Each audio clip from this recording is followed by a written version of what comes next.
Hello mga boss, welcome uli sa ating channel. Pag-usapan naman natin sa video natin ito ay ang tungkol sa kung ano ba yung karaniwang pinagsisisihan ng mga nagpagawa ng bahay. Kaya lang mga boss, kung bago pa lang pala kayo no, sa maliit pa lang nating channel, huwag niyo po sanang kalimutang pindutin muna pala itong subscribe. Isama niyo na rin po yung like at saka notification bell. Okay, umpisahan na po natin yung topic natin.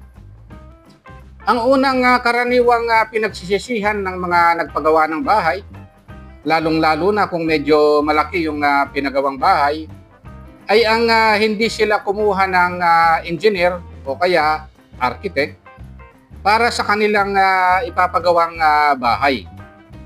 Ang nagiging problema rito mga boss pagka hindi tayo kumuha ng architect o kaya mga engineers para i-design yung bahay nyo. Yung trabaho ay pwedeng paulit-ulit kasi yung mga location ng mga kuryente o kaya gawa na yung isang parte ng bahay pero pinauulit dahil walang kasiguraduhan sa plano.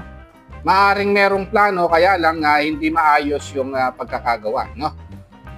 Tapos yung tibay ng bahay, hindi tayo nakakasigurado dahil hindi pina-structural engineer yung mga pundasyon, yung poste, biga, no?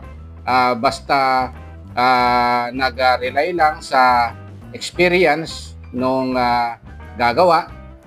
Kaya hindi tayo nakakasigurado kung safe ba yung bahay, kung maayos ba yung bahay, maganda bang tingnan. Kasi hindi tayo kumuha ng mga professional para mag-isip kung ano yung ikagaganda at saka kung ano yung ikakasip ng bahay natin. Ang pangalawa mga boss na pinagsisisihan ng mga nagpagawa ng bahay ay yung orientation ng bahay ay hindi maayos. Since nga hindi kayo kumuha ng mga professionals, so yung orientation ng bahay, maaaring mainit yung bahay nyo, no? Basta lang itinayo. So sa totoo lang merong tamang orientation ng bahay para hindi ito mainit. Ang pangatlo na karaniwang pinagsisisihan no, ng mga nagpagawa ng bahay, yung mga kitchen niya, kwarto, sala, maaaring sobrang liit o kaya sobrang laki. At hindi tama yung location. Ayan yung isa pang karaniwang pinagsisisihan ng mga nagpagawa ng bahay. Ang isa pa na karaniwang pinagsisisihan ng mga nagpagawa ng bahay ay yung hindi flexible yung plano. Halimbawa, nagpagawa kayo ng bungalow, ngayon pala, pagdating ng araw, may balak kayong magpagawa ng second floor. So, ayan yung isa pa na pinagsisisihan ng mga nagpagawa ng bahay, no? Since hindi nga naka-design na may second floor yung bahay, kasi pag nagpagawa kayo ng second floor na hindi naman naka-design na naka-second floor, ay hindi safe yon. Ang isa pa sa karaniwang pinagsisisihan ng mga nagpagawa ng bahay ay ang nagtipid sila sa materyales. Bumili sila ng murang materyales pero hindi ganong quality. Madali namang nasira.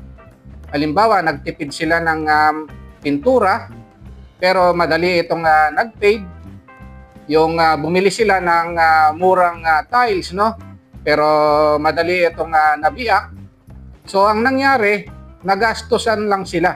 Lalong napamahal yung pagpapagawa nila ng bahay. Sa karaniwang pinagsisisihan ng mga nagpagawa ng bahay, yung contractor na kinuha nila ay hindi nila sinerch, no? Hindi nila tiningnan, hindi sila nagtanong-tanong kung maayos bang contractor. Ang nangyari, naloko lang sila. Minsan, tinatakbuhan sila ng contractor, fly-by-night na contractor.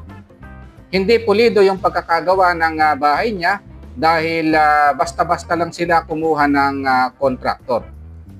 Ang isa pa sa karaniwang pinagsisisihan ng mga nagpagawa ng bahay ay yung hindi kinonsider yung outdoor space, no? Hindi sila naglaan ng para sa garden, yung laundry area, hindi maayos na drainage system, hindi nila kinonsider yung dirty kitchen. Ayan yung isa pang pinagsisisihan ng mga dating nagpagawa ng bahay.